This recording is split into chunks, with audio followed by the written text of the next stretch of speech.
বিসমিল্লাহির রহমানির রহিম। প্রিয় দেশবাসী, আসসালামু আলাইকুম। আমি সামিউল প্রধান রহমতে রাব্বানা থেকে বলছি। দেশের সর্বত্র সংস্কার নিয়ে আলোচনা হচ্ছে। সংস্কার মানে পুনরায় গঠন।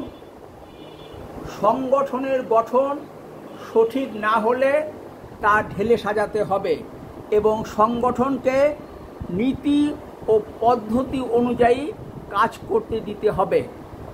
প্রশ্ন হচ্ছে, কোন ধরনের রাজনৈতিক পরিবেশে সংস্কার সম্ভব?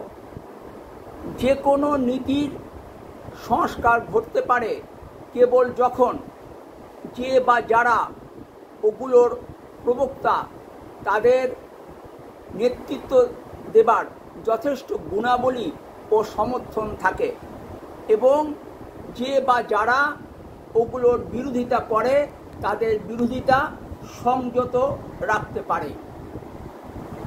সংস্কার করতে চাওয়া এক ব্যাপার, আর তা বাস্তবায়ন করা সম্পূর্ণ ভিন্ন ব্যাপার। সর্বোৎকৃষ্ট সংস্কার অলীক কল্পনা হতে পারে যদি যথাযথ রাজনৈতিক পরিস্থিতি পূর্বাহ্নে স্থিত না হয়।